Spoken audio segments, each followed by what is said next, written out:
The child's skeleton was still wearing her locket. Lord Edmund Ashford stood frozen in the doorway of the railway carriage, his lungs forgetting their purpose, as lamplight spilled across tiny bones arranged with terrible care upon a velvet cushion. Her skull turned toward the window as if still watching for someone who would never come. The locket, silver, tarnished, engraved with forget-me-nots, rested where her heart had once beat, and Edmund's own heart seized with such violence he thought it might stop entirely. He was 23 years old, had purchased this abandoned carriage on a foolish whim at a railway yard auction in Whitechapel, and now stood face to face with someone's daughter, someone's deliberate secret, someone's unforgivable sin. Wait! Before the next confession unfolds, if this story has already stirred your heart, tell us where you're watching from. To make sure you don't miss the next betrayal, kiss, or redemption, subscribe and join our circle. The next heartbeat might change everything. Now, back to the scene. Your Grace? The railway foreman's voice came from behind him, uncertain. Shall we have it hauled to your estate, or leave us? Edmund's voice emerged as something he didn't recognize, hollow, commanding, belonging to a man who had just stumbled into another world entirely. Tell no one what you've seen here, no one. I'll pay you twice what we agreed, but you will vanish from this place and forget this night entirely.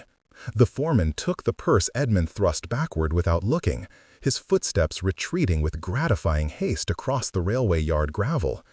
And Edmund was alone with her. This child who could not be more than 7 or 8 years old when she died, whose bones had been arranged with such heartbreaking tenderness that whoever placed her here had loved her desperately. The carriage itself was a relic from the 1840s, a first-class compartment that had once carried aristocrats between London and Brighton. Its burgundy velvet seats had rotted to threads, its brass fixtures tarnished to black, its windows so thick with grime that only slivers of moonlight penetrated the gloom. Edmund had bought it for £15 on a lark, drawn by some nameless impulse he couldn't explain. The same impulse that had driven him to break with family tradition and refuse the bride his father had chosen. The same impulse that sent him walking London's darkest streets at midnight, seeking something he couldn't name. Now he knew what he'd been seeking, a purpose, a penance, a ghost. He stepped fully into the carriage, his expensive boots disturbing dust that rose like souls departing. The skeleton had been positioned with precision, her small hands folded across her chest, her bones cleaned and preserved with obvious care, a nosegay of dried flowers, lavender and rosemary, for remembrance, placed beside her skull. Beneath her, the velvet cushion bore an embroidered initial, C. Edmund knelt, his knees protesting against the filthy floor, and reached toward the locket with trembling fingers. The moment he touched it, cold rushed through him like winter river water, and he heard, no, felt, no, remembered, singing. A woman's voice cracked with grief, singing a lullaby in French. He jerked backward, his pulse thundering. The carriage was silent, save for the distant sounds of the railway yard, steam hissing, metal groaning, men shouting as they loaded freight.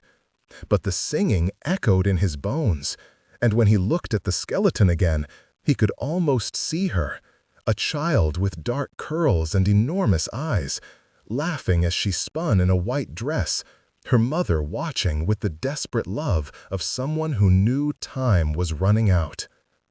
The locket opened easily beneath his thumb.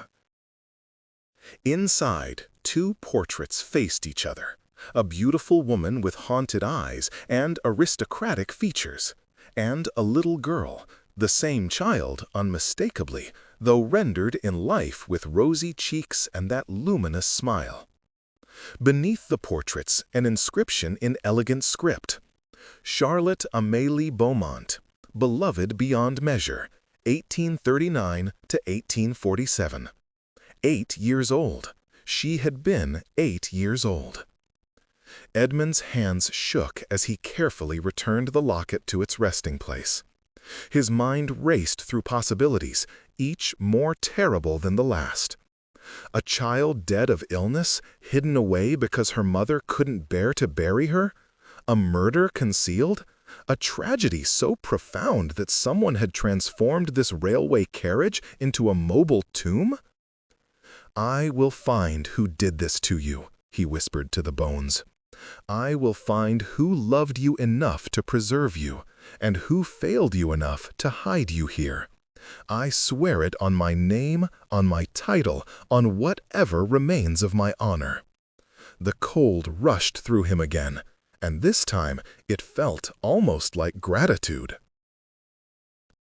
3 days later, Edmund stood in his study in Ashford House, surrounded by papers and ledgers and the accumulated detritus of obsession.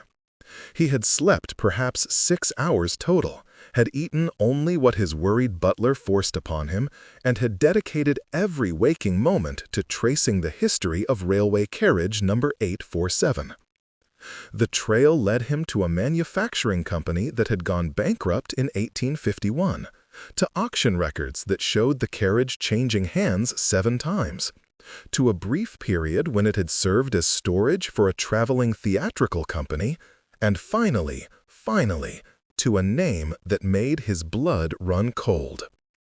Lady Victoria Thorne, the widow, the recluse.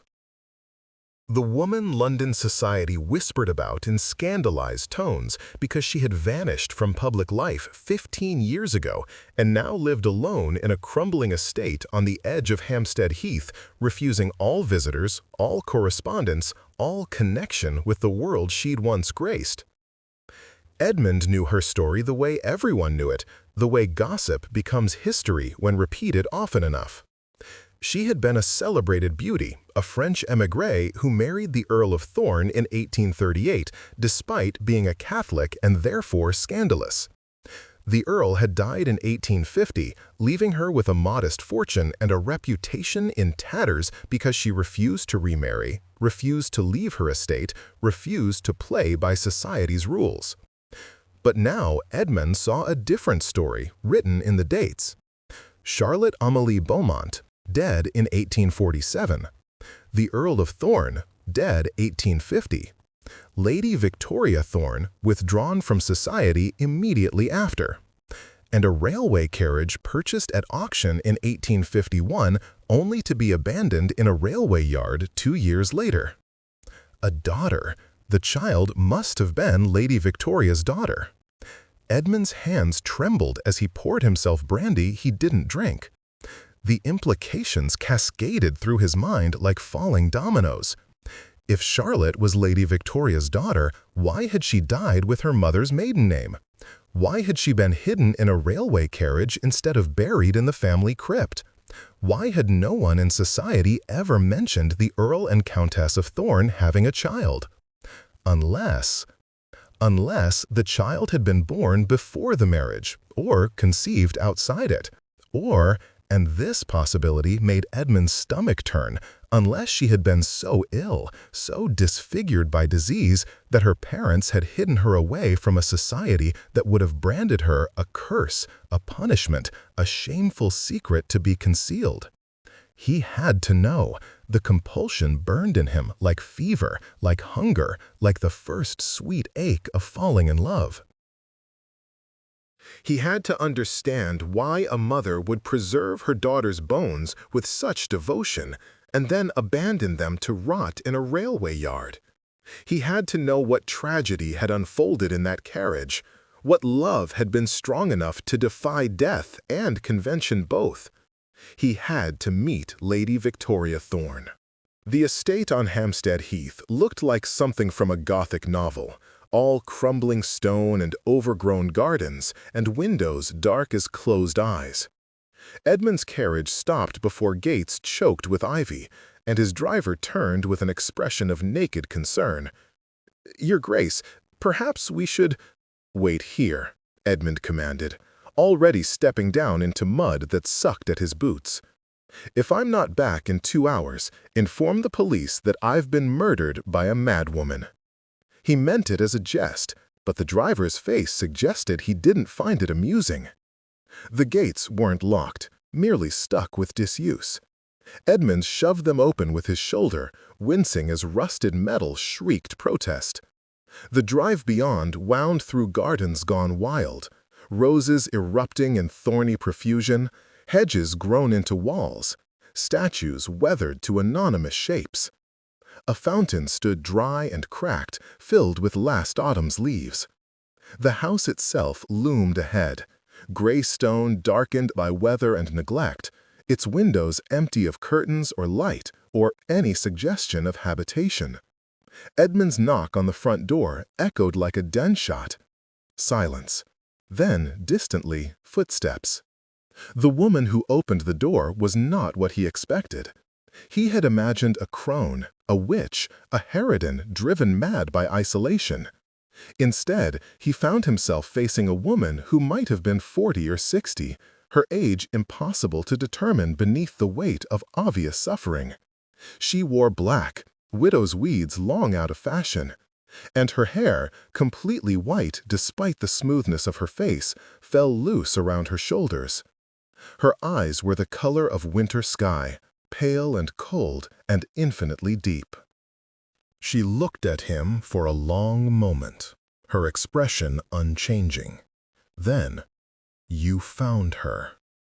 Not a question, a statement delivered in a voice like smoke, like silk, like the whisper of ghosts. Edmund's prepared speech, his careful introduction, his diplomatic explanations evaporated. "Yes."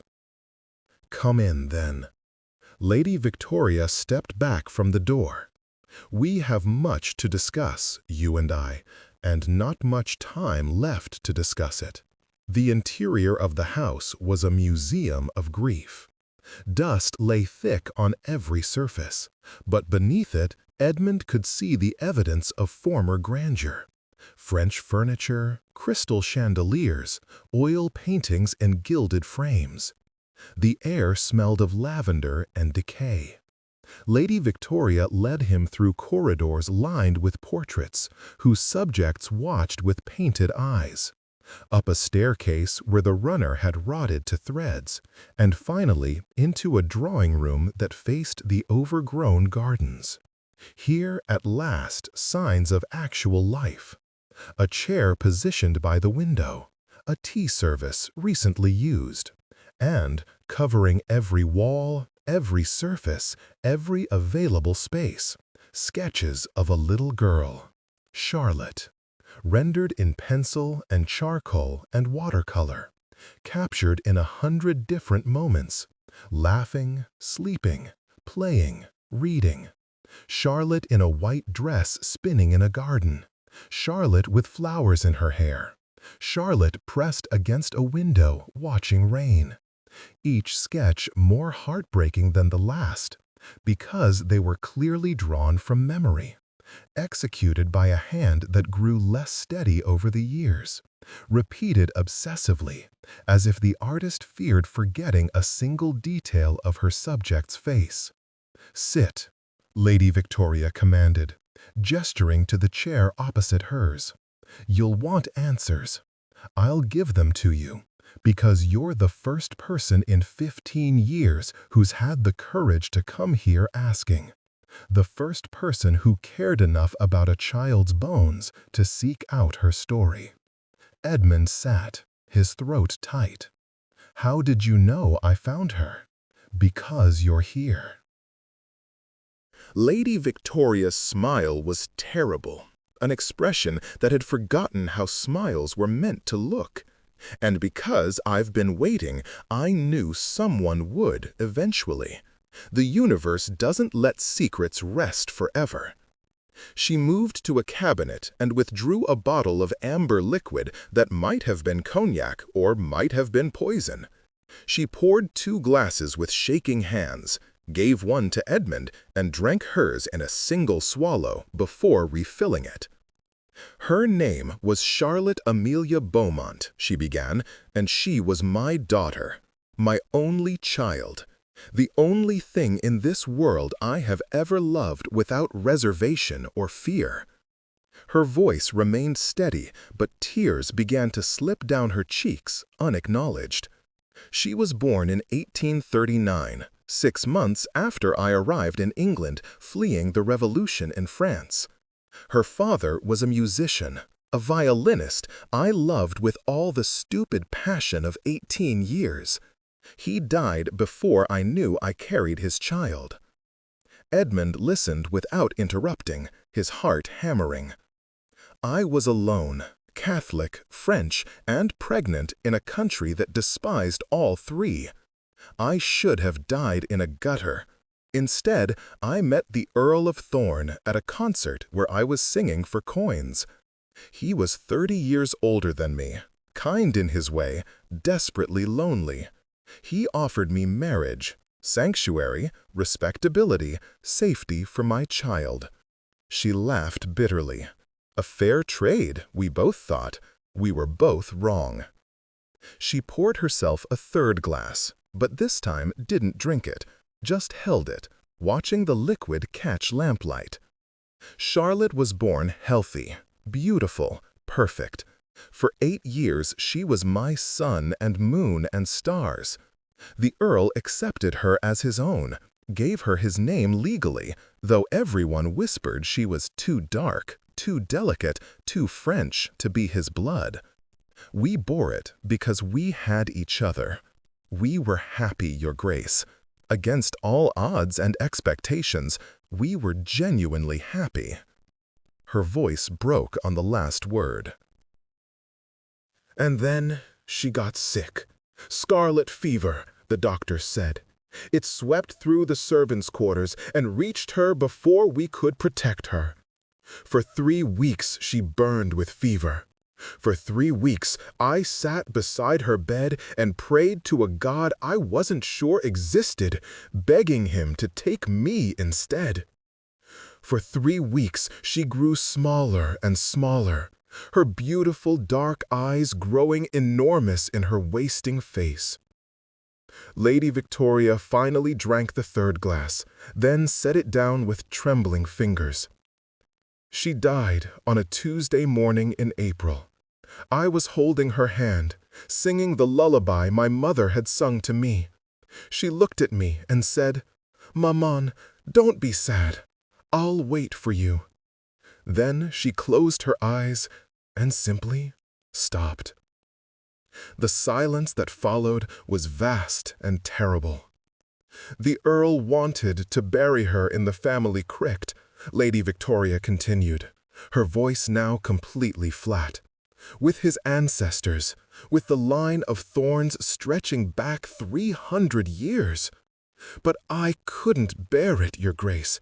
I couldn't bear the thought of my daughter lying in darkness forever, with people who had never loved her, who had barely acknowledged her existence. So I did something unforgivable. She stood and moved to the window, her back to Edmund. I had a surgeon friend, a man who owed me favors I won't detail, preserve her bones, clean them, treat them, arrange them as if she were merely sleeping. I purchased the railway carriage because it had been her favorite thing in the world. She loved trains, loved movement, loved watching the countryside rush past. Every Sunday, the Earl would take us on the Brighton line, and Charlotte would press her face to the window and laugh with pure joy. Edmund felt tears on his own cheeks now. I turned that carriage into her tomb, her sanctuary. I visited her every day for 2 years. The carriage was kept in a private siding I rented. I would sit with her and read to her, sing to her, tell her about my day as if she could still hear me. The Earl thought I'd gone mad. Perhaps I had. When he died in 1850, his family, his real family, his blood, descended like vultures. They took everything they could, contested the will, tried to have me declared incompetent. She turned back to Edmund, and her face was a mask of ancient pain. I fled, took what money I could salvage, and disappeared to this house, which had been my mother's before the revolution took everything. And I left Charlotte behind because I had no choice. I couldn't maintain the railway siding, couldn't afford to keep the carriage private, couldn't risk them finding her and destroying what remained. So I abandoned my daughter to whatever fate would find her, and I've lived here alone for 15 years, dying by inches, waiting for God's punishment or mercy, whichever comes first. Edmund found his voice, though it emerged rough as sandpaper. Why didn't you bury her? Properly, I mean, in a churchyard with a headstone with— Because she was a bastard, Lady Victoria said simply. Catholic, French, base-born. No church would take her. No consecrated ground would accept her. In the eyes of God and society both, my daughter didn't deserve peace or dignity or remembrance. So I gave her what I could: preservation, devotion, a kind of immortality. And then I failed her by abandoning even that. She collapsed back into her chair, suddenly looking every one of her years.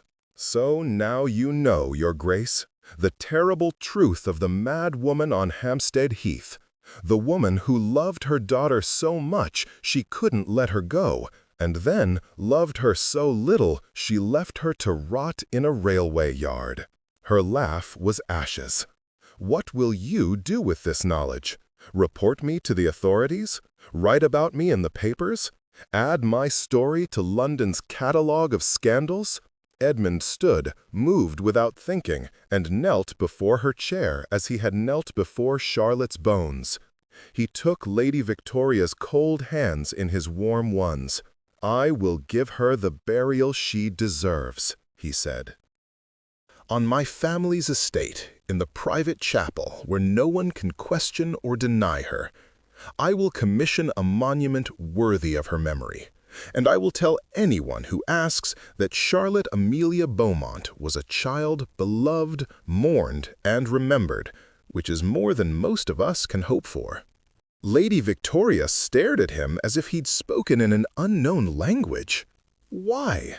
"Because I'm tired of society's cruelty. Because I'm tired of rules that value bloodlines over humanity. Because I bought a railway carriage on a whim and found a ghost who deserves better than what she's been given." He squeezed her hands gently. "And because you've suffered enough, my lady. 15 years is enough." She pulled her hands free and covered her face, her shoulders shaking with sobs that sounded like they'd been locked away for more than a decade. Edmund stood and moved to the window, giving her privacy for her grief, his own heart aching with a curious mixture of sorrow and purpose. When she finally spoke again, her voice was steadier. "You're a fool, Your Grace. A kind fool, but a fool nonetheless. This will ruin you socially. Your family will disown you. Society will—" "Society," Edmund interrupted, "can go hang itself. I've spent 23 years doing what was expected, what was proper, what was safe, and I was miserable. Then I found Charlotte, and something in me recognized something in her story. The loneliness, the being hidden away, the not quite fitting in to the world we're forced to inhabit." He turned back to Lady Victoria and found her watching him with an expression he couldn't quite read. "Help me honor her properly," he said. "Tell me everything about her. Her favorite songs, her favorite flowers, what made her laugh. I want the monument to capture who she was, not just mourn who she might have become." "Lavender," Lady Victoria whispered. She loved lavender. Said it smelled like sunshine would, if sunshine had a scent. And that lullaby I sang, Belle Nuit, ô Nuit d'amour. She would hum it while she played with her dolls. A genuine smile crossed her face, transforming her. She wanted to be an explorer when she grew up. Said she'd travel to India and Egypt and bring me back treasures from every country. "Then we'll engrave her monument with a compass rose," Edmund said, "and plant lavender around it thick as clouds. And I'll commission a music box that plays her lullaby, to be kept in the chapel where anyone who visits can hear it." Lady Victoria stood, smoothed her dress with trembling hands, and looked at Edmund with eyes that held the first spark of something other than despair. "You're either the best man I've ever met, Your Grace, or the maddest. Perhaps both. Either way." She extended her hand formally. "I accept your help, and I offer mine in return. Whatever you need from me, whatever aid I can provide, you have it. Even if it's only my testimony that Charlotte lived and was loved." Edmund took her hand and bowed over it like she was a queen. "That's all any of us need, my lady, to live and be loved. Everything else is just theater." The scandal broke 3 weeks later, when Edmund announced he was interring the remains of Charlotte Amélie Beaumont in the Ashford family chapel with full honors, despite her being no blood relation to his family. His father, the Duke of Ashford, sent a letter informing Edmund he was a disgrace and would be cut off from the family fortune if he proceeded. Edmund proceeded. His former fiancée, Lady Catherine More, sent a letter thanking him for revealing his true character before she'd made the mistake of marrying him. Edmund sent her a bouquet of roses with a note wishing her well. Society erupted in gossip so vicious and delighted that the newspapers could barely keep up with the invented details. Some said Edmund had been conducting an affair with the madwoman of Hampstead Heath. Others claimed Charlotte was actually his illegitimate daughter. Still others whispered that he had gone mad himself, that the Ashford line had always been unstable, that this was what came of allowing young dukes too much freedom and not enough oversight. Edmund ignored all of it. He hired the finest stonemason in England to carve Charlotte's monument, a marble statue of a young girl with flowers in her hair, standing on tiptoe as if trying to see over the horizon. The compass rose beneath her feet pointed to all the places she'd never gotten to explore. Around the monument's base, he had them carve her favorite lullaby in musical notation, each note precise and perfect. He had the Ashford Chapel cleaned and restored, its windows replaced with new stained glass depicting not saints but gardens, French gardens specifically, that Lady Victoria described from memory. He installed the music box in a small shrine beside the altar, where visitors could wind it and listen to Belle Nuit, O Nuit d'Amour, played in crystalline notes that seemed to capture both joy and sorrow in equal measure. And he invited Lady Victoria to the burial. She came dressed in black, her white hair bound up in a simple style, her face composed but her hands trembling as Edmund's carriage brought her to Ashford House. It was the first time she'd left Hampstead Heath in 15 years, and she moved through the estate like a ghost relearning solidity. The burial took place on a morning in late May, when the lavender Edmund had planted was just beginning to bloom. He had invited no one beyond Lady Victoria and the priest, a Catholic priest, found after considerable searching and considerable payment, who agreed to perform the rites despite the irregularity of the situation. Charlotte's bones lay in a coffin of white oak, lined with burgundy velvet and surrounded by fresh lavender. The locket still rested on her chest, but Edmund had added something, a small carved bird, wings spread in flight, because Lady Victoria had mentioned Charlotte loved watching birds wheel across the sky. As the priest read the Latin prayers, Edmund watched Lady Victoria. She stood perfectly still, tears streaming unchecked down her face, her lips moving in silent conversation with her daughter. When the time came to lower the coffin into the crypt, she stepped forward and placed a single white rose atop it. "Fly far, my darling," she whispered. "See all the places we dreamed of. I'll find you again when my time comes." The crypt sealed with a sound like a door closing gently. The priest departed with his payment and his promise of discretion. And Edmund and Lady Victoria stood alone in the chapel, as sunlight streamed through the stained glass and painted them in colors borrowed from gardens long lost. "Thank you," she said finally, "for giving her dignity, for seeing her as a person worthy of remembrance instead of a secret to be buried and forgotten." "Thank you," Edmund replied, "for trusting me with her story, for allowing me to be part of setting things right." They stood in silence, listening to the wind move through the lavender outside. "What will you do now?" Edmund asked. "Will you return to Hampstead?" Lady Victoria considered, her head tilted as if listening to something he couldn't hear. "No," she said slowly. "No, I think not. That house was a tomb for the living. Charlotte has her rest now. Perhaps it's time I found mine. Not death, but life. Something resembling it, anyway." "You could stay here," Edmund said, surprising himself. "Ashford House is absurdly large, and I'm rattling around in it alone. There's a wing that faces the gardens, quiet, private, yours if you want it. You could tend the lavender, wind the music box, visit Charlotte whenever you wished." She looked at him sharply. "Your Grace, your reputation is already in tatters because of me."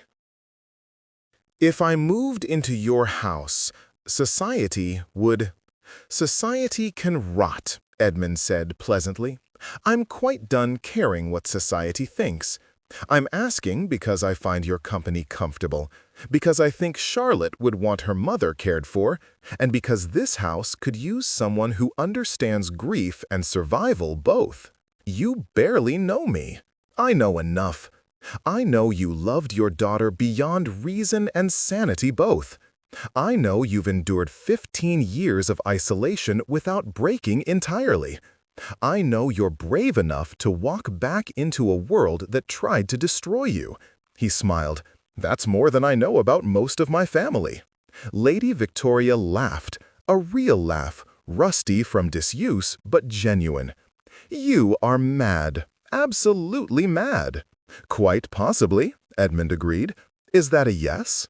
She looked around the chapel, at the monument to her daughter, at the stained glass gardens, at the future Edmund was offering like a gift she'd never thought to receive.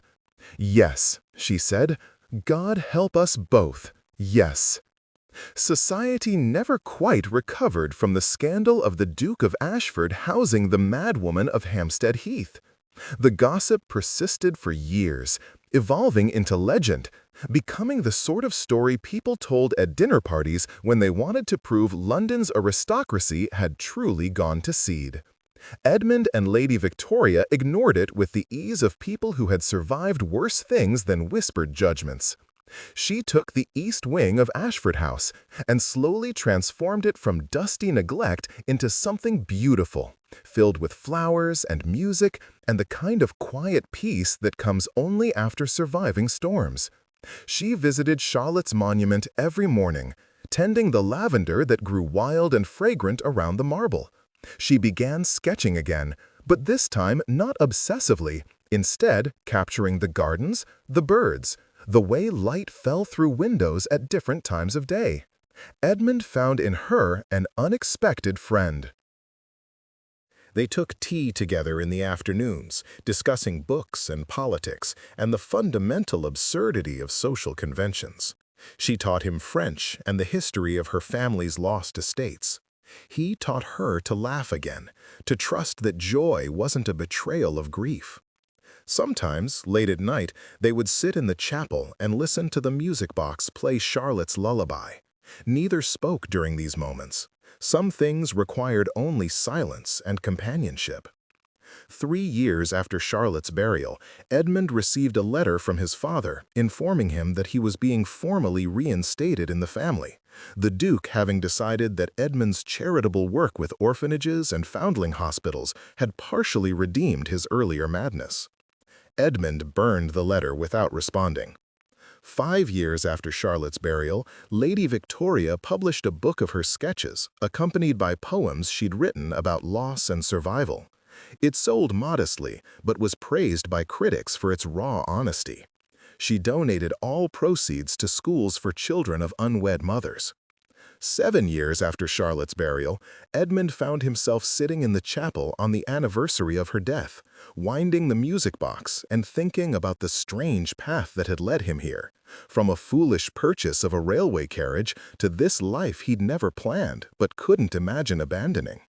Lady Victoria found him there, settled beside him in companionable silence as the music played. "Do you ever regret it?" she asked. "Taking her in, taking me in, throwing your life away for the sake of a child you never met?" Edmund considered, watching candlelight flicker across Charlotte's marble face. "I didn't throw my life away," he said finally. "I found it.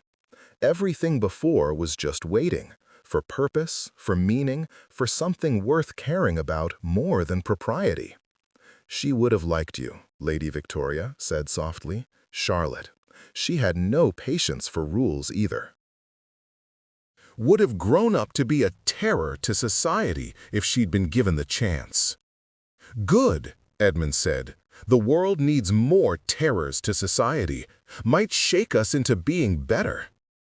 They sat together until the music box wound down, until the candles burned low, until the chapel filled with the peculiar peace of a space where grief has been honored and transformed into something gentler. Outside, lavender perfumed the air. Somewhere a bird sang, and in the crypt below, Charlotte Amélie Beaumont rested in dignity at last, no longer a secret or a shame, but a beloved daughter, properly mourned and eternally remembered. 10 years after Charlotte's burial, Lady Victoria fell ill. It came on gradually, a tiredness that rest couldn't cure, a weakness that strengthened her resolve even as it weakened her body. The doctors Edmund summoned spoke in grave tones about consumption, about her heart, about the way grief could burrow into a person's bones and slowly hollow them out. She refused treatment beyond comfort, refused to pretend this was anything other than what it was, her body finally giving up a fight it had sustained for too long. "I'm not afraid," she told Edmund as he sat beside her bed in the East Wing, holding her hand. "I've been ready to go since Charlotte died. The only thing that kept me here was unfinished business, and you, dear friend, helped me finish it." "You're giving up," Edmund said, his voice rough with unshed tears. "I'm letting go," she corrected gently. "There's a difference. I've had 10 more years than I expected or deserved. I've seen my daughter properly honored. I've found friendship and purpose and peace. That's more than most people get." "It's not enough. It's everything." She squeezed his hand with surprising strength. "Promise me something, Edmund. Anything. Keep the lavender growing. Keep the music box wound." Let Charlotte's story be told, not as scandal or tragedy, but as proof that love persists, that we can survive impossible things, that sometimes broken people find each other and heal in the finding. "I promise," Edmund whispered.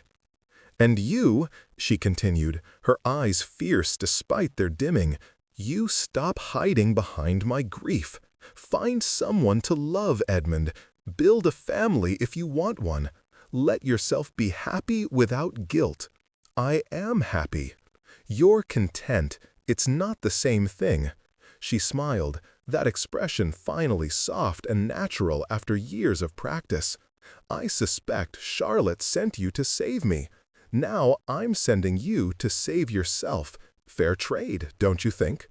She died 3 days later on a Tuesday morning in April, the same day and month Charlotte had died 23 years earlier. Edmund was holding her hand, and her last words were in French, too soft to understand fully, but he heard Charlotte and wait, and thought perhaps she was finally going to keep the appointment her daughter had held for 2 decades. He buried her beside Charlotte in the crypt beneath the lavender. The monument he commissioned showed mother and daughter together, Victoria kneeling, Charlotte standing on tiptoe to crown her mother with flowers. The inscription read simply, Victoria Beaumont Thorne, 1820 to 1870. She loved beyond measure. Now she rests beyond grief. The story should have ended there, with Edmund alone again, the madwoman of Hampstead Heath finally at peace, Charlotte's ghost laid to rest. But stories about love don't end cleanly. 6 months after Victoria's death, Edmund received a visitor, a young woman of perhaps 25, nervous and determined in equal measure. She introduced herself as Miss Sarah Crawford, lately employed as a governess in Yorkshire, and said she had something to show him. She produced a letter, yellowed with age, addressed to whoever finds this. The handwriting was Victoria's, though younger, less steady. The date was 1853, the year Victoria had abandoned the railway carriage. Edmund read, "To whoever finds my daughter. If you are reading this, it means I am gone and Charlotte is alone. This is my greatest shame and my deepest regret. I tried to give her dignity in death when the world denied her dignity in life. I failed. I abandoned her. I am a coward and a terrible mother. But perhaps you are better than I am. Perhaps you will give her what I could not: peace, rest, remembrance. Perhaps you will look at her small bones and see not a scandal, but a child who deserved better. If you do this kindness, know that somewhere, if there is any justice in the universe, I am grateful beyond words. And know that Charlotte was loved, desperately, completely, foolishly. Love wasn't enough to save her, but it was real nonetheless. Bless you for your compassion. Bless you for seeing her. V.B.T." Edmund's hands trembled as he finished reading. He looked up at Miss Crawford. "Where did you find this?" "In the railway carriage," she said. "My father purchased it 5 years ago, intending to convert it into a garden shed. But when he began clearing it out, he found a hidden compartment beneath the floorboards. This letter was inside, along with these." She produced a small wooden box. Inside, a lock of dark hair, a child's drawing of a house with flowers, a dried lavender sprig, and a small leather journal. Edmund opened the journal with reverent care. Inside, Victoria had documented Charlotte's life day by day. Her first words, her favorite games, her questions about the world. The entries stopped abruptly in April 1847, mid-sentence, as if Victoria's hand had frozen the moment Charlotte stopped breathing. "I thought you should have them," Miss Crawford said. "When I learned about the burial, about what you did, it seemed like these belonged with her, with you." Edmund looked at this stranger who had traveled from Yorkshire to deliver memories to a dead child and felt something unlock in his chest. "Thank you," he managed. "You have no idea what this means." "I think I do," Miss Crawford said softly. "My mother died when I was 10. She was a seamstress, considered beneath notice by everyone who employed her. When she died, they buried her in a pauper's field with no marker, no ceremony, no acknowledgement that she'd existed. I was told that's what happens to the unimportant." Her eyes blazed suddenly. "But everyone is important to someone. Everyone deserves to be remembered. What you did for Charlotte, it matters. It proves that mattering isn't about bloodlines or money or social standing." Edmund found himself smiling through tears. "Would you like to visit her? Charlotte, I mean, and Victoria. They're here, on the grounds." Miss Crawford's face lit up. "I would be honored." He showed her to the chapel, wound the music box, watched her cry quietly as she read the monuments. They stood together in the lavender-scented air, two strangers united by the belief that every life deserves dignity, Every death deserves mourning. Every love deserves remembrance.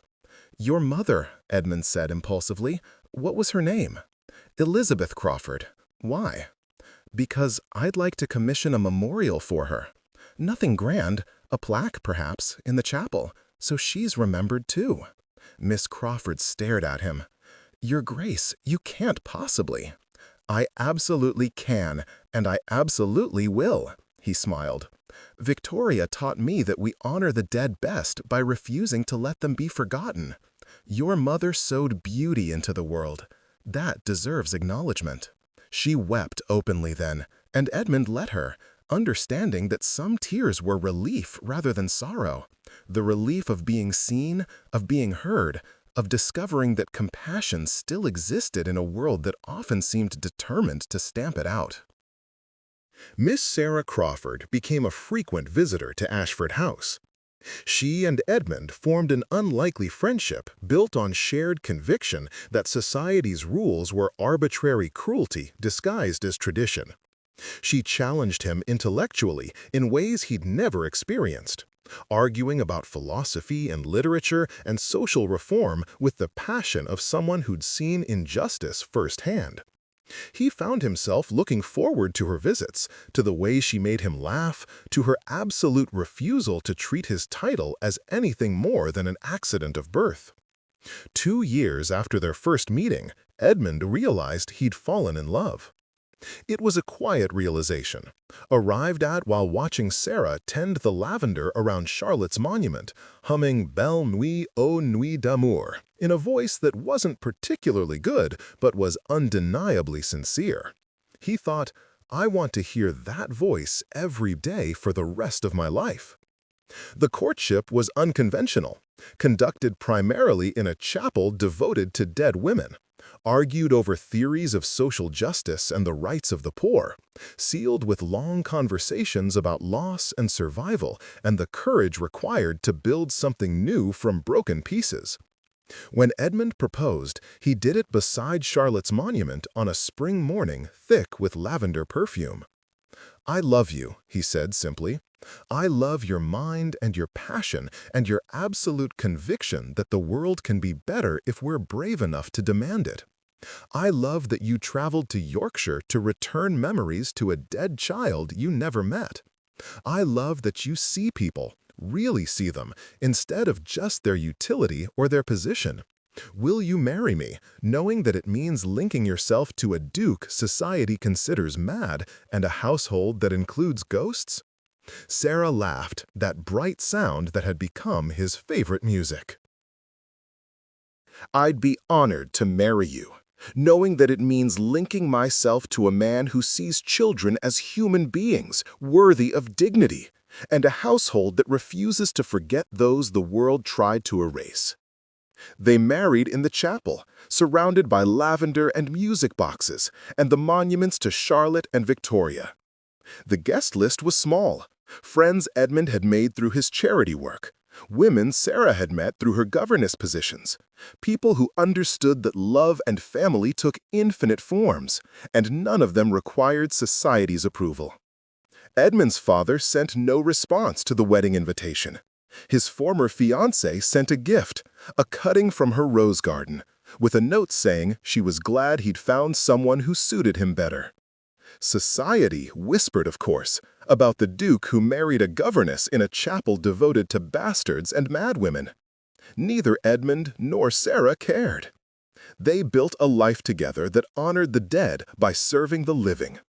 Sarah established a school for girls regardless of birth or circumstances, funded by Edmund's fortune and his willingness to horrify his family by actually using their wealth for something beyond accumulating more wealth. Edmund expanded his work with orphanages and foundling hospitals, ensuring that no child would die unmourned or be buried without dignity. They had children, 3 daughters who grew up knowing Charlotte's story, tending her lavender, understanding that family was built from love and choice rather than blood and obligation. The girls would wind the music box and dance to Belle Nuit aux Nuits d'amour, their laughter echoing through the chapel like an answer to prayers Victoria had stopped believing would be heard. On the anniversary of Charlotte's death each year, the family would gather in the chapel. Edmund and Sarah would tell the story again, how a young duke bought a railway carriage for £15 and found a ghost who changed everything. How love could persist through death and decades and society's determined cruelty. How sometimes broken people find each other and heal in the finding. Edmund lived to be 73 years old, long enough to see his daughters grown and married, to people they chose themselves, scandalizing society in the grand family tradition. Long enough to hold grandchildren who bore no trace of Ashford blood, but carried the name with pride nonetheless. Sarah outlived him by a decade, continuing their work and telling their story to anyone who would listen. She wrote a memoir that was praised for its honesty and condemned for its criticism of aristocratic privilege. She established a foundation to ensure the school would continue beyond her lifetime. She tended the lavender until her hands grew too weak to pull weeds. When she died at 82, she was buried in the family crypt beside Edmund, who was beside Victoria, who was beside Charlotte. 4 people who had no blood connection, but who had chosen each other across death and decades, who had built a family from grief and compassion and stubborn refusal to accept the world's cruelty as inevitable. The monument above the crypt showed all 4 of them together, Charlotte with flowers in her hair, Victoria kneeling beside her, Edmund and Sarah standing behind them with their hands joined. The inscription read, "Here lie 4 souls who loved beyond convention, who saw the forgotten and refused to forget, who proved that family is not blood but choice. May we all love so well. May we all be so remembered." The story passed into Ashford family legend, told and retold across generations. The chapel became a pilgrimage site for those who felt overlooked, forgotten, cast aside by society's rigid hierarchies. People would come to wind the music box, to lay lavender on the monuments, to leave small tokens acknowledging their own grief or their own refusal to be erased. The railway carriage itself, number 847, was eventually restored and placed in a museum dedicated to London's hidden histories. A plaque explained how a first-class compartment had become a tomb, a shrine, a catalyst for change. How one child's death had sparked a quiet revolution in one duke's heart, rippling outward in ways no one could have predicted. Charlotte Amalia Beaumont never got to explore India or Egypt, never grew up to be the terror to society her mother knew she'd become. But her story traveled farther than any Victorian child could have dreamed, proof that mattering isn't about the length of a life, but the depth of love that life inspired. She mattered to Victoria, who preserved her with desperate devotion. She mattered to Edmund, who gave her dignity when society would have given her nothing. She mattered to Sarah, who traveled from Yorkshire to ensure her memories were returned. She mattered to 3 girls who never knew her, but tended her lavender and learned her lullaby. She matters still to anyone who hears her story and recognizes something of themselves in it. The longing to be seen, to be remembered, to be loved beyond the boundaries society sets. And on spring mornings, when the lavender blooms thick as clouds and the music box plays Belle Nuit, O Nuit d'Amour through the chapel's open windows, you can almost hear it. A child's laughter, bright and endless, finally free.